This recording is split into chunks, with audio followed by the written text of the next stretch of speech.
Assalamualaikum warahmatullahi wabarakatuh. Selamat pagi, siang, sore, malam buat teman-teman.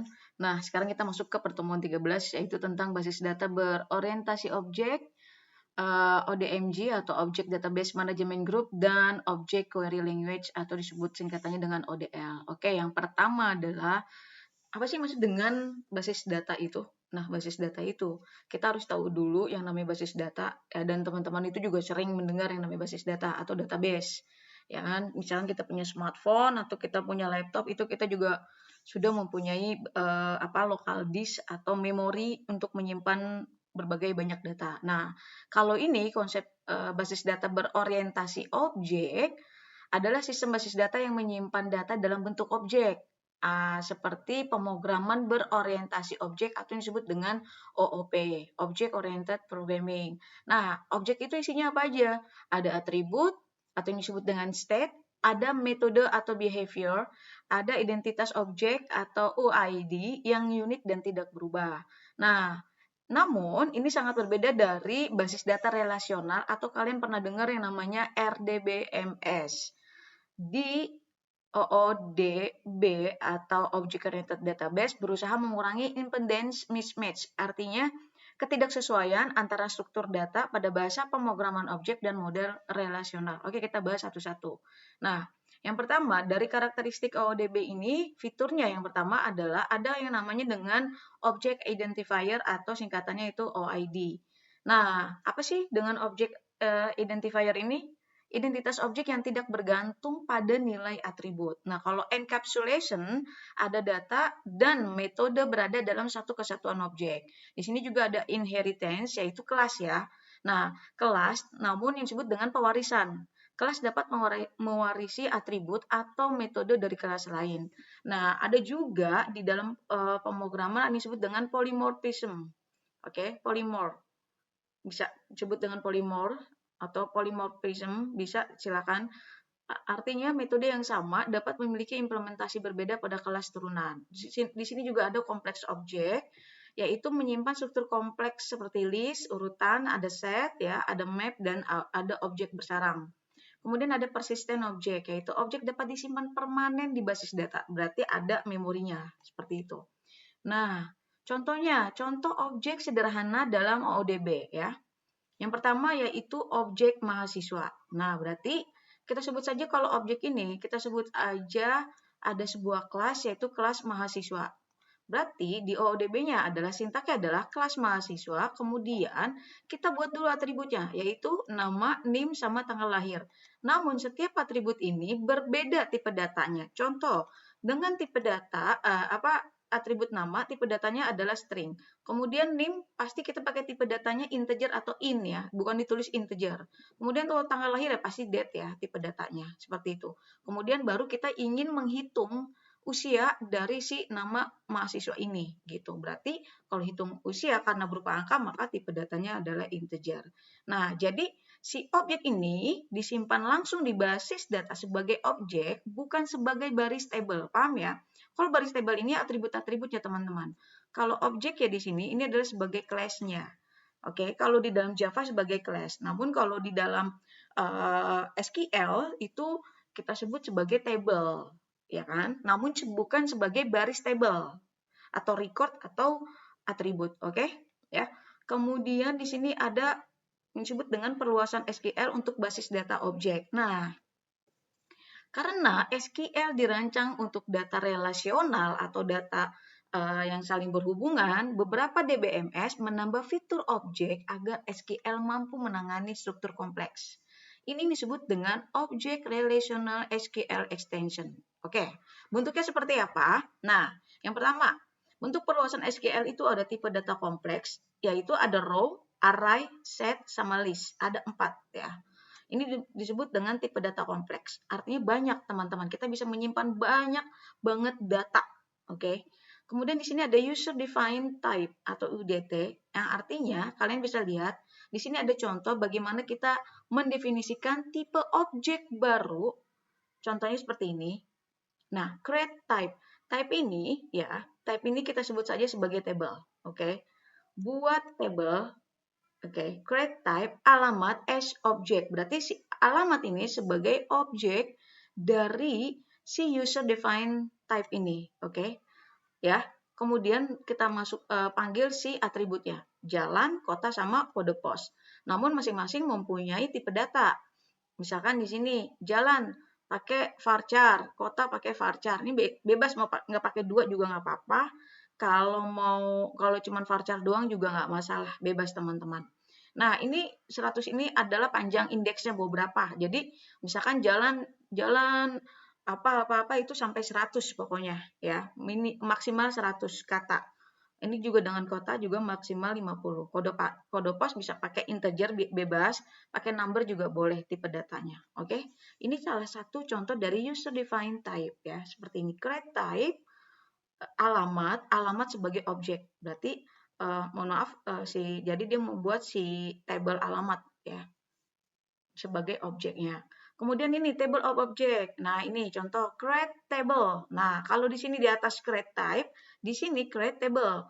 Create table pegawai of alamat. Nah, berarti si type ini ya, si type yang tadi kita buat yaitu namanya alamat baru dibuat table si pegawai. Jadi di dalam table pegawai ada si alamat, tapi alamat ini terpecah nih guys, yaitu jalan ya, kota, dan kode pos. Kode pos sesuai dengan yang kita buat di atas ini, oke ya. Jadi di dalam table ada si type-nya, selain nama, umur, lalu ada alamat, kayak gitu contohnya ya. Kemudian di sini metode dalam tipe objek. Contoh, di sini ada type yaitu lingkaran. Nah, lingkaran juga sebagai objek. Misalkan apa? Mau lingkaran atributnya apa aja? Misalkan saya buat di sini adalah radius, pakai tipe datanya number ya benar, angka. Kemudian di sini ada member function luas return number. Jadi fungsi dari si luas ini akan mengembalikan nilai dari si radius ini. Return itu mengembalikan teman-teman. Ini disebut dengan metode dalam tipe objek. Ya, ini hanya contoh sintaks saja ya. Oke. Kemudian ada juga yang disebut dengan model objek ODMG. Tadi udah saya katakan bahwa ODMG adalah Object Database Management Group, adalah standar untuk basis data objek yang terdiri dari apa? Object model, Object Definition Language atau ODL, ada Object Query Language atau OQL, ada blending bahasa pemrograman seperti apa? C++, Java, sama Smalltalk. Nah, ini kita sering dengar ya C++ sama Java. Namun yang sering digunakan yaitu Java, seperti itu. Nah, komponennya apa aja di dalam ODMG? Komponen model objek, yaitu ada objek, dia bisa memiliki state, behavior, dan OID. Kemudian ada literal, yaitu nilai sederhana seperti angka, string, namun tanpa OID ini. Oke, object identifier. Kemudian ada interface atau class sebutannya. Jadi interface sama class ini sama, yaitu ada sebuah template dari si objek yang akan kita buat. Interface-nya mau seperti apa. Kemudian di sini ada collection, yaitu apa aja? Ada set, list, sama bug gitu ya, bukan back. Kemudian ada relationship atau hubungan, relasi antar objek, misalnya one to many, many to many, many to one, dan lain sebagainya, seperti itu. Dan ini ada tadi pewarisan inheritance, yaitu seperti OOP biasa atau Object Oriented Programming seperti biasanya. Oke. Nah, ini di dalam konsep model objek ODMG, seperti itu teman-teman. Kemudian di sini ada ODL. Nah, ODL ini atau Object Definition Language digunakan untuk mendefinisikan skema basis data objek menurut ODMG. Nah, ODL ini juga mirip sama dengan interface OOP. Contohnya, misalkan kita mau membuat model untuk aplikasi perpustakaan. Contoh, di sini kita gunain ya, kalau ODL di sini interface ini fungsinya buat apa sih? Interface itu ada class ya. Oke, kita buat dulu class-nya. Class buku gitu. Berarti nama database-nya adalah perpustakaan, nama class-nya atau kalau di dalam SQL itu nama table. Tapi kalau di dalam ODL itu interface. Oke. Namanya yaitu buku. Nah, atributnya apa aja? Judul, penulis, sama tahun dengan masing-masing tipe data. Kalau judul tipe datanya string, penulis string, tahun yaitu integer. Kemudian di sini kita buat nih relationship-nya. Apa? Relationship set. Nah, kita buat peminjam.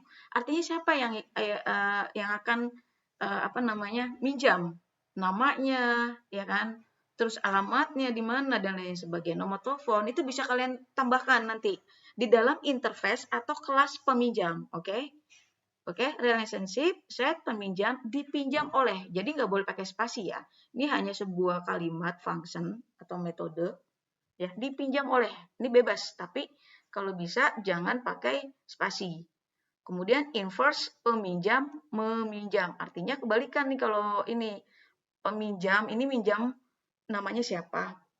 Yang namanya si peminjam. Kemudian dia minjam apa? Minjam buku kah? Terus judulnya apa, tahun berapa, dan lain sebagainya. Nah, baru kita buat kelas peminjam, yaitu di sini saya buat atributnya, yaitu nama sama ID aja. Kalau mau ditambahin alamat bisa atribut alamat, kayak gitu ya. Relationship-nya seperti apa? List, tapi ya bukan lagi set. Nah, kalau set ini kan satu kesatuan, list ini urutannya. Ya, kan buku itu bisa dipinjam, buku bisa dipinjam beberapa buku maksudnya. Bisa dipinjam ya banyak buku. Nggak hanya buku pemrograman, tapi misalkan buku sejarah, buku sastra, dan lain sebagainya. Seperti itu. Ya, buku meminjam. Lalu inverse, buku dipinjam oleh siapa. Nah, ini bentuk si ODL, teman-teman. Sedikit sintak dari bentuk ODL dalam membuat model perpustakaan. Nah, ciri-cirinya ya apa? Tadi ada atribut, ini atribut ya, ini atribut, ini atribut. Kemudian ada relationship dengan inverse, artinya relasi dua arah. Ya, ada relasi dua arah nih guys, antara dua kelas atau entitas. Oke, ya. Kelas itu nih buku sama peminjam. Ini seperti ini. Kemudian di mana satu sisi adalah inverse atau kebalikan dari sisi utama. Jadi dibalik nih, peminjam sama meminjam. Kalau ini inverse buku dipinjam sama siapa? Jadi kebalikannya gitu. Ya. Kemudian mendukung struktur koleksi. Koleksi itu sama juga dengan tadi list, urutan. Ya. Kemudian tidak menyimpan implementasi metode, jadi hanya sign atau tanda tangan, kayak gitu. Ya. Ini contoh dari si ODL. Kemudian ini apa sih relationship? Nah, yang tadi saya bilang, relationship dengan inverse tadi adalah relasi dua arah antara dua kelas. Nah, kalau ini kan tadi buku sama peminjam. Kalau satu sisi adalah inverse-nya dari sisi utama. Contohnya nih ada contoh lagi di sini ada mahasiswa sama kelas. Ada dua entitas atau dua kelas, yaitu mahasiswa sama kelas. Kalau relasinya adalah satu kelas memiliki banyak mahasiswa, maka kan relasinya kan one to many. Satu kelas kan, one. Mahasiswanya banyak, yaitu many. Dan setiap mahasiswa hanya punya satu kelas. Kebalikan kan? Kebalikan dari kalimat yang di atas.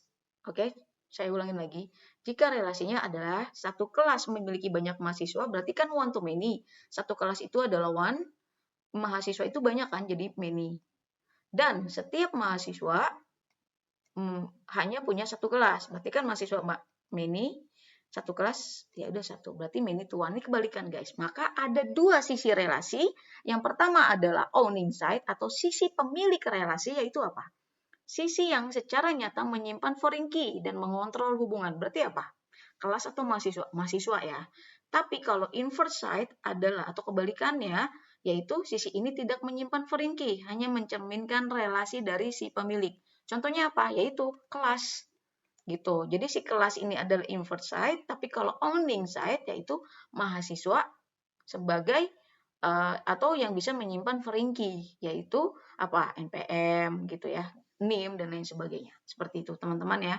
Jadi contohnya kayak gini nih, contoh konsepnya. Kelas 1 yaitu mahasiswa. Kayak gini gambarannya nih. Oke?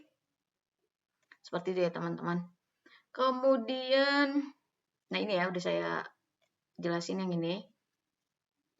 Perancangan konseptual basis data. Berikut langkah-langkah perancangan konseptual desain untuk database. Nah, langkah-langkahnya yang pertama adalah kita harus menentukan dulu atau mencari identifikasi objek dan kelasnya. Nah, artinya apa? Tentukan entitas mana yang menjadi kelas. Misalkan buku, peminjam, transaksi. Sama juga kayak di kampus, entitasnya apa aja? Mahasiswa, dosen, mata kuliah, ya kan? Terus bagian kemahasiswaan dan lain sebagainya. Kemudian baru kita tentukan dulu atributnya. Kayak tadi atributnya, kalau mahasiswa atributnya apa? NPM, nama, jurusan, dan lain sebagainya. Nah, tipe itu adalah tipe data. Kemudian metodenya. Nah, metode di sini maksudnya adalah perilaku yang melekat pada objek, misalkan hitung denda dari apa? Dari kelas denda seperti itu. Oke? Ya, teman-teman. Terus kita menentukan relasi antar objek. Oke, ada 3, yaitu asosiasi, agregasi, sama komposisi. Nah, oke. Ya. Nanti kalian cari tahu apa yang maksud dengan asosiasi, agregasi, dan komposisi. Kayaknya di pertemuan kemarin ada deh tentang asosiasi, agregasi, sama komposisi. Mohon dibuka kembali ya teman-teman ya, file yang kemarin. Kemudian di sini ada menentukan hierarki kelas atau inheritance atau pewarisan. Contohnya saja kelas pegawai memiliki subkelas pustakawan. Jadi si pegawai ini juga bisa merangkap sebagai pustakawan yang menjaga pustaka. Ya kan, perpustakaan. Lalu ada membuat skema ODL. Nah, contoh desain konseptual sederhana, misalkan saja kita ingin membuat model objek sistem kursus online. Contohnya, yang pertama kita tentukan objek dulu ya. Misalkan ada pengguna atau user, ada instruktur. Nah, instruktur ini sebagai subclass dari si pengguna. Jadi ini masuk ke dalam ini ya, pengguna ya, instruktur ya. Kemudian ada siswa. Nah, siswa juga masuk sebagai user juga. Berarti ada 2 login yang akan dibuat gitu. Kemudian di sini ada kursus apa aja yang diambil, terus apa saja yang diajarin sama instruktur. Kemudian ada modulnya. Nah, modul ini yang akan disediakan oleh si instruktur, nanti akan di-download oleh siswa. Jadi contohnya relasinya adalah siswa mengikuti kursus. Siswa itu kan banyak, bukan satu. Siswa itu banyak kan, maka sebutannya adalah many. Nah, mengikuti di sini adalah relasinya atau relationship-nya. Kursus. Nah, kursus ini kan banyak. Di dalam satu tempat ada berbagai banyak kursus, misalkan kursus bahasa Inggris, kursus matematika, kursus apapun ada di sini. Maka kursus juga disebut dengan many. Nah, kemudian di sini ada relasi kebalikannya. Kursus memiliki modul. Oke. Kursus itu bukan many, teman-teman, tapi one. Kenapa satu? Oke. Satu kursus, misalkan tadi saya bilang kursus matematika, kursus bahasa Inggris, satu kan, satu mata kuliah kan, atau satu pelajaran. Berarti satu kursus memiliki banyak modul. Oke. Kursus ini memiliki banyak modul. Modulnya banyak di sini. Berarti sebutannya mini. Paham ya sampai sini ya? Oke. Atau sebenarnya bisa juga satu kursus memiliki satu modul. Bisa. Tapi biasanya di dalam sebuah lembaga kursus menyediakan banyak modul kan teman-teman. Jadi one to many. Seperti itu. Nah, ini disebut dengan contoh desain konseptual sederhana dalam model objek sistem kursus online. Seperti itu ya. Kemudian OQL-nya, nah ini dia. Atau Object Query Language. OQL adalah bahasa query untuk basis data objek berdasarkan standar ODMG. Sintaknya seperti ini. Contoh dasarnya adalah mengambil semua judul buku. Berarti di dalam sintak OQL-nya adalah select B titik, B ini sebagai apa? B ini adalah sebagai S dari atau alias dari table buku atau inheritance buku atau class buku. Oke? Ya, jadi B sebagai inisialnya saja. Select B titik judul. Karena mau ngambil semua judul. Kalau di sini from langsung select from buku dari table buku B ini sebagai S ya, dipanggil S-nya. Nah, tapi kalau dalam SQL ya select bintang from kayak gitu karena dia mengambil semua judul atau semua atribut atau semua atribut atau entitas yang ada di dalam tabel buku. Select bintang from buku. Oke. Tapi kalau di dalam SQL, ini SQL ya kan. Kalau dia cuma memanggil beberapa atribut doang baru pakai select kayak gini, B judul misalkan apa? Hanya tahun doang. B titik tahun kayak gitu. Ya, hanya memanggil beberapa. Jadi perbedaannya cuma hanya di sini aja ya teman-teman ya. Kemudian kalau fitur objek yaitu select B from buku B where B tahun lebih dari 2015. Oke. Jadi nggak usah dipanggil lagi B titik buku atau B titik apa, bukan. Tapi dia ingin ngapain? Ingin mengambil tahun buku yang lebih dari tahun 2015. Berarti 2016, 2017 apa aja gitu. Tapi dari buku seperti itu. Begitu ya teman-teman. Dari sini ada navigasi relationship. Contoh. Nah, berarti ini hanya mengambil beberapa saja atau hanya mengambil satu judul buku saja, oke? Nah, contohnya di sini adalah nama select P ini masih kita sebut saja S dari peminjam ya. Peminjam. Nah, aliasnya pakai P, peminjam. Select P nama from B itu dari tadi S-nya siapa? S buku ya. S buku, in buku. Jadi select from, in, dipanggil nama tabelnya, where, B judul, misalkan judulnya apa? AI modern. Baru kita mau manggil namanya. Nama siapa? Nama dari si peminjam ini. Berarti ada di mana? From P, table atau kelas peminjam di dalam siapa yang minjam gitu. Namanya siapa? Dipinjam oleh misalkan Boril gitu. Seperti itu. Nah, di sini ada agregasi salah satu contoh yang bisa saya ketikkan di sini yaitu misalkan contoh select count. Jadi ada berapa jumlah bukunya di sini? Count itu jumlah ya teman-teman ya. Berapa jumlah buku yang tersedia di dalam perpustakaan. Ini adalah salah satu beberapa contoh dari contoh dasar OQL ya. Sintaknya seperti ini. Kemudian di sini ada binding bahasa C++ dalam standar ODMG. Contohnya, nah ini bisa pakai C++ ya. Memiliki OID, menjadi objek persisten dan tersimpan dalam OODB. Oke, contoh fitur binding C++. Contohnya, misalkan menggunakan library ODMG. Kemudian ada transaksi terpadu. Contohnya transaction begin, transaction commit ya.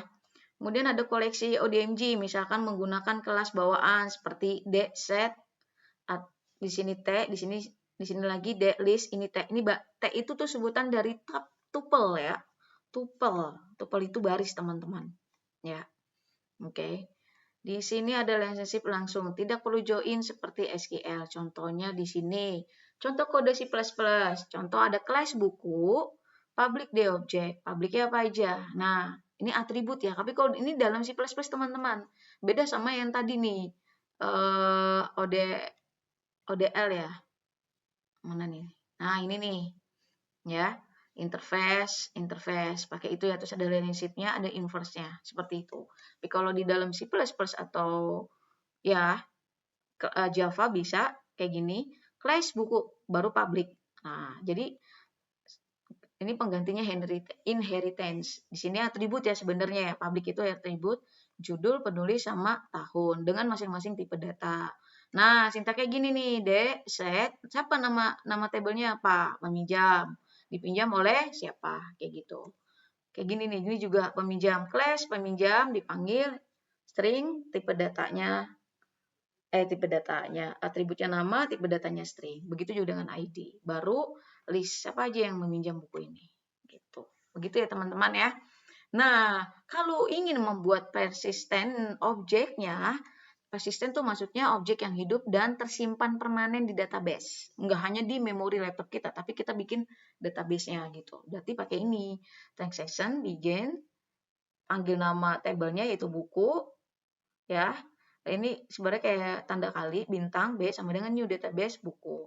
Lalu dipanggil, apa nama judul bukunya, yaitu machine learning, baru commit terakhir. Ya, tutup gitu. Contoh ya, kalau ingin disimpan di storage database. Oke.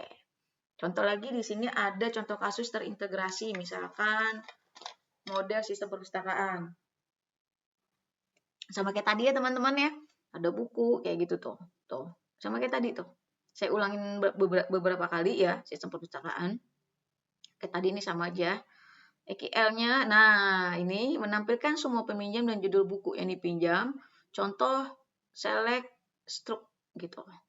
Ini sebenarnya bebas teman-teman ya. Oke. Pakai struk juga bisa. Ini nama tabelnya lah gitu, atau nama kwitansi yang mau dikeluarin gitu kan. Ini ceritanya nih, hanya ceritanya. Baru dipanggil nama, lalu P, nama P ini tadi S ya, S dari si peminjam, alias dari peminjam. Ya. Gitu. Daftar buku apa yang mau dipinjam? Yaitu judul, terus siapa yang pinjam, kayak gitu. From peminjam. Ini sintaknya teman-teman. Ya. Nah, ini ada latihan soal, mohon dikerjakan. Nanti di LMS sudah ada deadline-nya kapan dikumpulkan, mohon jangan sampai telat. Seperti itu ya teman-teman ya. Kemudian ini adalah soalnya ada berapa nih? Oh, ada 8. Misalkan kalian masih kurang paham dengan yang namanya konsep UML-nya, konsep dari ODL-nya, saya mau buat suatu kasus di mana saya mau buat contoh UML tentang film dan aktornya. Ya, contoh nih, kalau kalian bingung dengan soal nomor 7 sama soal nomor 8 ya, teman-teman. Oke. Ini teman-teman bisa lihat di sini. Saya buatnya gimana ya enaknya ya? Di Word kali ya. Di Word saja kali ya. Oke. Nah, contohnya di sini misalkan apa ya? Saya buat.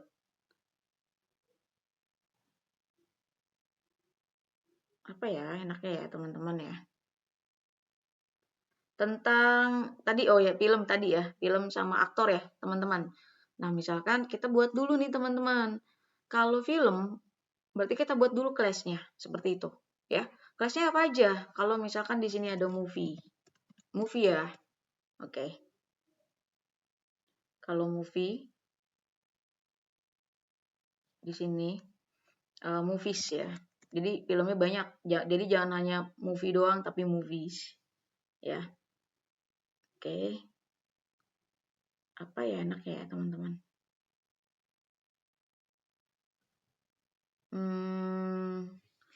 Movies judulnya kita bikin dulu atributnya seperti apa, teman-teman. Ya.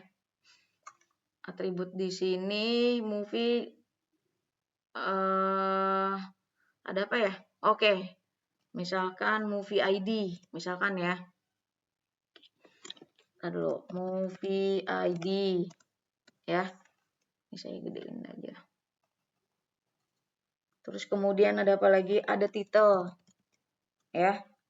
Kemudian ada tahun rilis. Oke, ada rilisnya. Rilis bahasa Inggris gimana sih?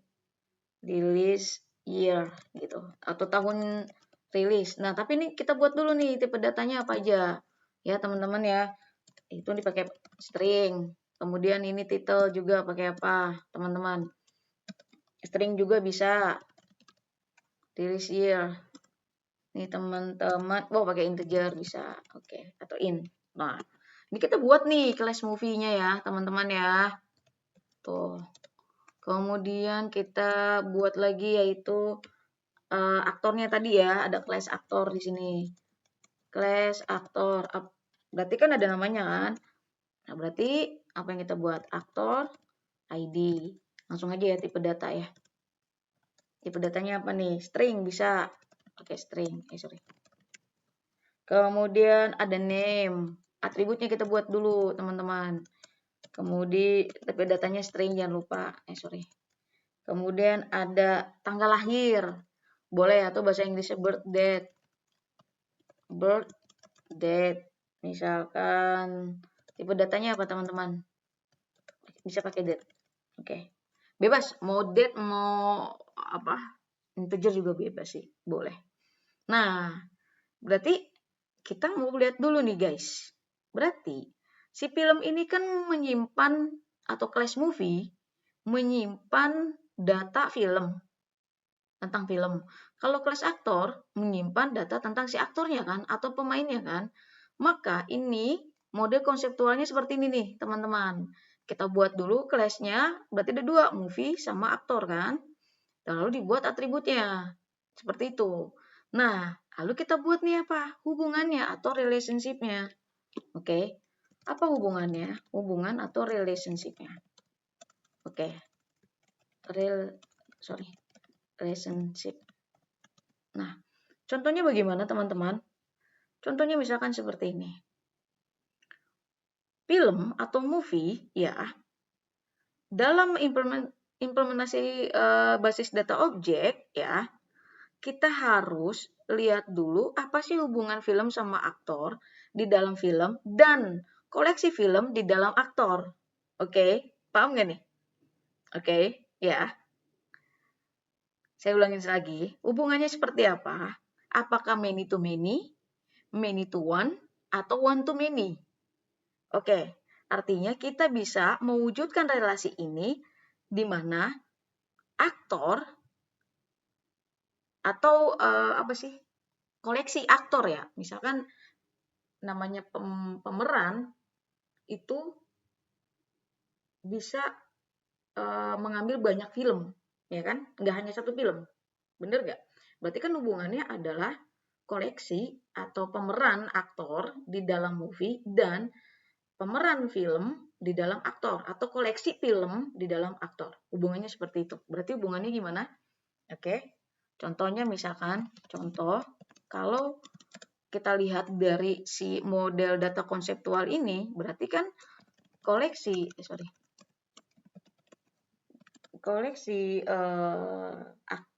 aktor ya, aktor di dalam movie dan koleksi movie, oke, di dalam aktor. Berarti kan ini inverse kan? Ada keterbalikan. Berarti hubungannya apa? Apakah hubungannya? Apakah many to many atau many to one? Berarti hubungannya apa? Aktor ini banyak. Berarti kan si pemeran ini banyak sekali dalam film. Berarti kan many to many. Filmnya juga movies. Nah, aktor bisa memerankan berbagai banyak film. Berarti kan many juga kan. M to M. Lalu film. Nah, film di dalam aktor. Film itu juga banyak diperankan oleh banyak aktor. Berarti many to many juga. Berarti hubungannya adalah many to many atau M to M. Seperti itu. Nah, untuk buat diagram UML-nya bagaimana teman-teman? Nah, diagram UML-nya ini saya gunainnya pakai apa ya? Implementasi atau representasinya memakai tekstual aja ya teman-teman ya. Misalkan saya buat di sini table, coba pakai apa ya di sini, coba kita buat.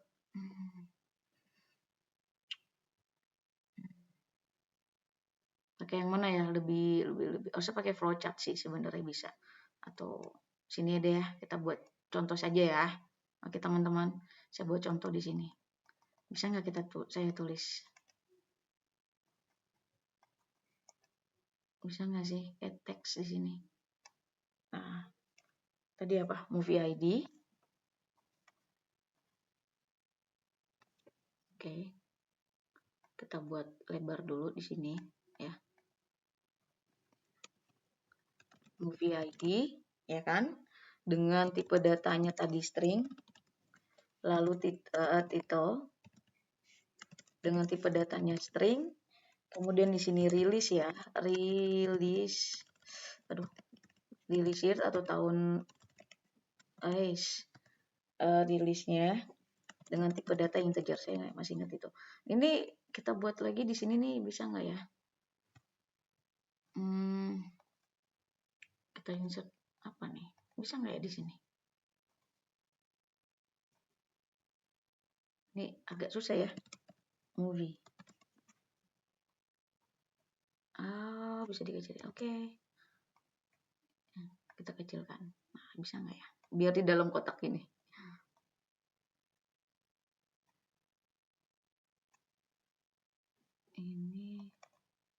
Ini hanya contoh aja teman-teman ya. Apa yang mau saya format di sini?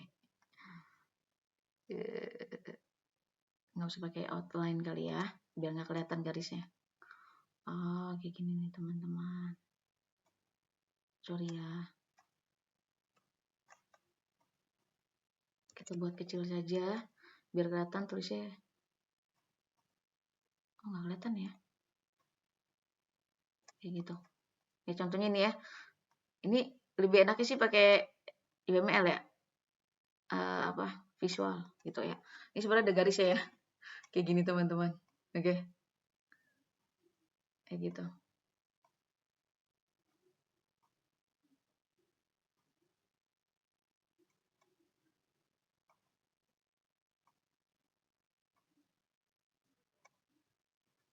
Yaudah pokoknya kayak gitu ya. Kayak gitu ya. Kemudian ini kita buat aktornya juga ya. Coba kita copy aja di sini biar enak. Oke. Mana tuh si movie ini? Coba bisa nggak sih? Nggak bisa ya kita nambahin teks di situ ya. In front. Nggak bisa ya teman-teman. Tadi movie. Nah ini aktor ID. Nanti kita buat saja ya. Aktor ID string, name juga string ya. Terus tadi apa sih nih? Birth date ya, kalau nggak salah. Oh ya, birth date. Birth date.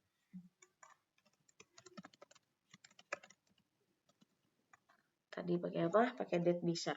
Oke. Ya, kayak gitu ya teman-teman. Nah ini, oh.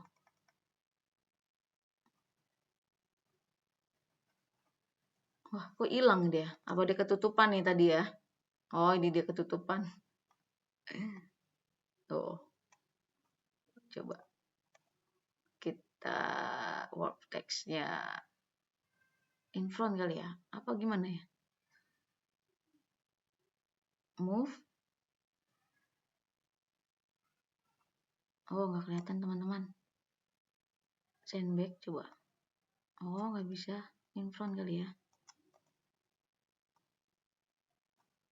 Bring forward. Oh, nggak bisa juga teman-teman. Bring to front.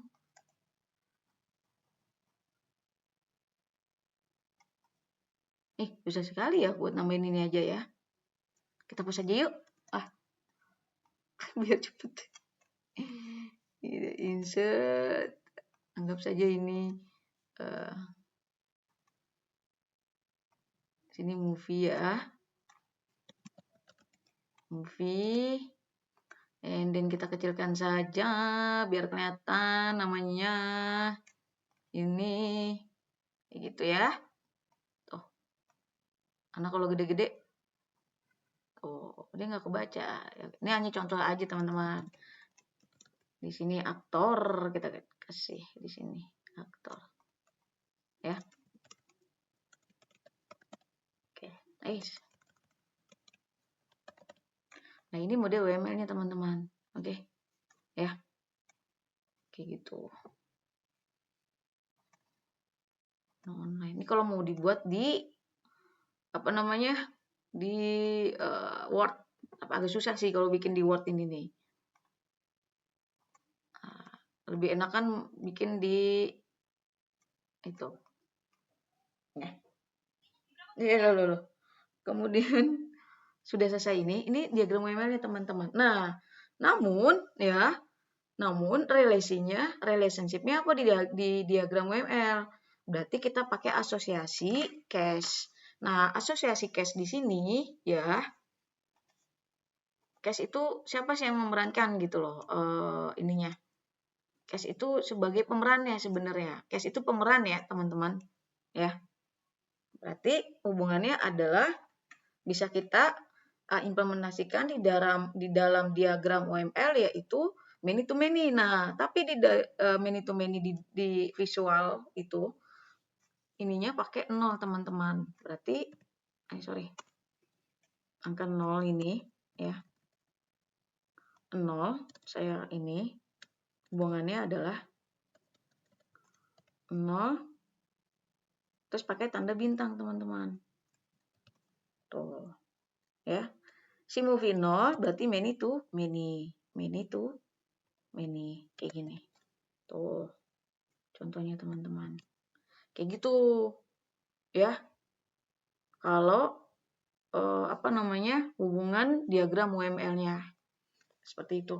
Ya, ini dengan diagram UML-nya. Terus bagaimana cara buat notasi UML-nya. Nah, ini kan udah bikin diagram UML-nya, tapi tadi relationship-nya saya lupa taruh, yaitu nama relationship-nya apa tadi? Asosiasi case. Di sini tambahin aja teman-teman. Gimana ya caranya ya biar enak ya. Alhamdulillah. Aduh. Pakai case asosiasi. Case itu tuh maksudnya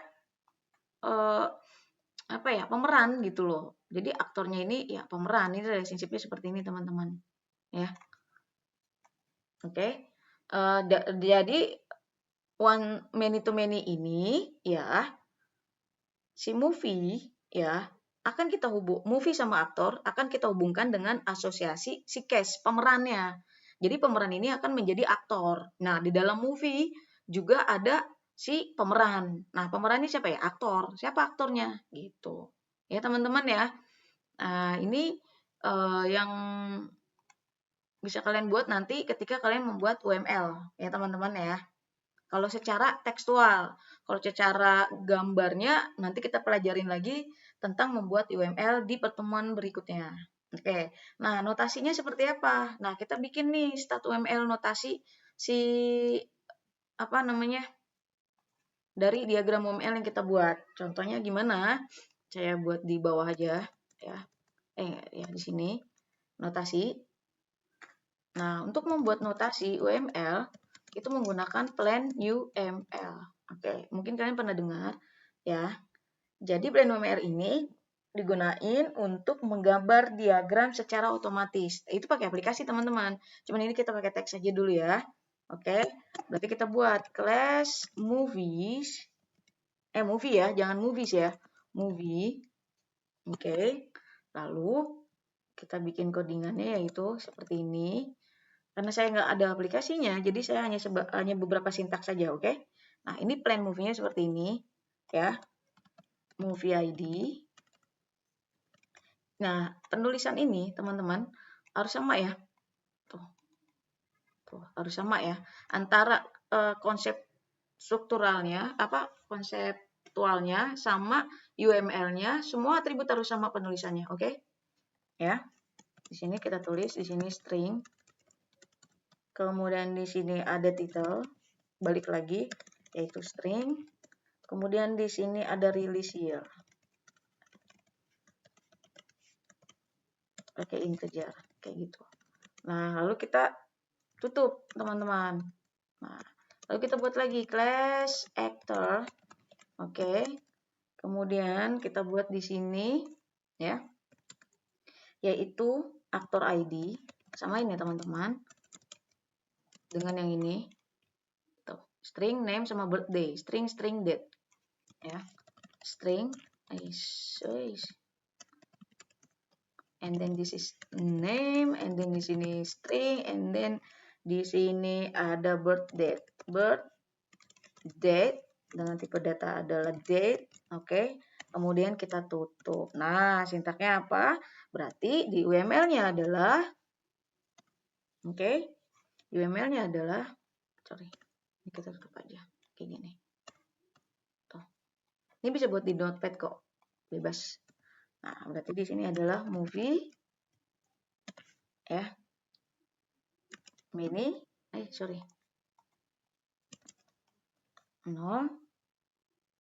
titik bintang karena movie 0 kan ya, movie itu 0 ya teman-teman ya. Nah terus si actor apa? Actor juga, actor yaitu kita buat aja kayak gini teman-teman. Ini Ini kalau secara tekstual aja ya teman-teman, bukan secara codingan gitu. Ini hanya secara konseptual. Nanti kalau ada soal yang hampir mirip dengan ini, kalian baca seperti ini ya teman-teman. Oke? Nah, baru di sini aktor. Yang jadi penghubungnya adalah case. Aktor adalah case di sini. Sorry. Kayak gitu. Nah, ini dia notasi plan UML-nya seperti ini. Ya. Itu ya teman-teman. Ya.